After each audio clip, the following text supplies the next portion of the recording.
जय श्री राम। जय श्री राम। प्रभु की कृपा भयो सब काजू, जन्म हमार सफल भय आजू।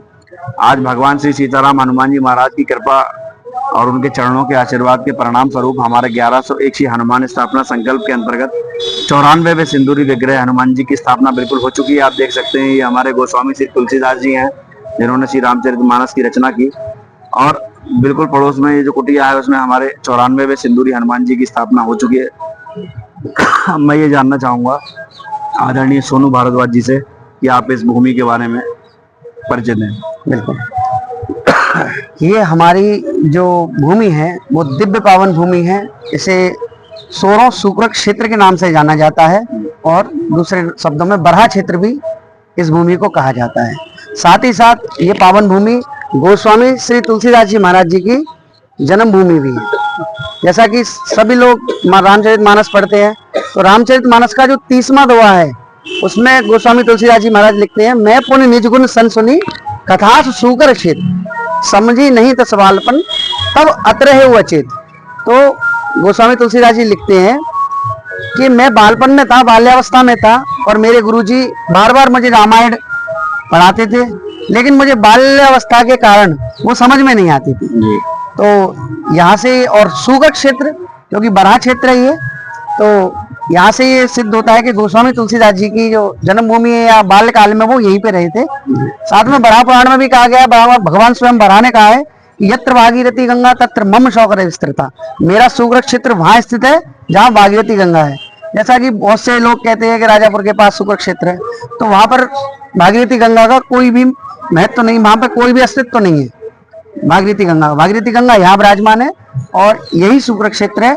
और साथ साथ में गोस्वामी तुलसीदास जी की जन्मभूमि और भी बहुत सारे प्रमाण है।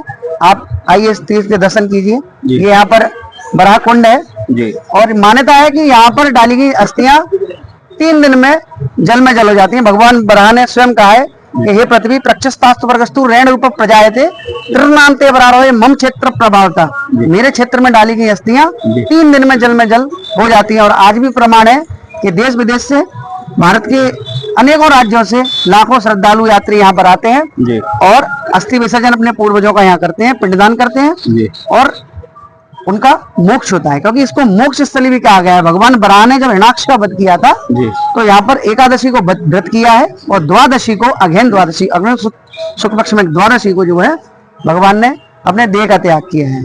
तभी से इस भूमि को मोक्ष स्थली भी कहा जाता है। तो इतनी दिव्य पावन भूमि पर, साथ में हमारे तुलसीदास जी महाराज जी की जन्म भूमि पर इनके गुरुदेव हनुमान जी महाराज स्थापित हुए हैं।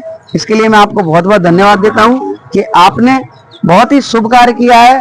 मैंने जैसा कि आपको कहा था कि आपके 1101 हनुमान जी में ये एक ऐसे हनुमान जी होंगे जो सबसे अलग होंगे और इनकी लीला सबसे अच्छी, सबसे कह सकते हैं अच्छी तो नहीं सभी हनुमान जी की है, लेकिन ये बहुत दिव्य और चमत्कारी हनुमान जी रहेंगे और इनकी सेवा में हम सब लोग रहेंगे। ये हम संकल्प लेते हैं कि हम बाबा की सेवा हमेशा करते रहेंगे। और आपको आपकी टीम के साथ मैं बहुत बहुत धन्यवाद देता हूँ। और जिन लोगों ने इस स्थापना में जो भी सहयोग किया है, हमने वैसे किसी से कोई सहयोग नहीं लिया, जिसने मन से, कर्म से, वचन से, जिसको हनुमान जी ने निमित्त बना दिया वो यहाँ पर आ गया और अपने सेवा दी है। तो उसको मैं सादर नमन करता हूँ, वंदन करता हूँ। जय जय श्री राम। जय जय श्री राम। हमारी तरफ से सभी के लिए बधाई, शुभकामनाएं। जय।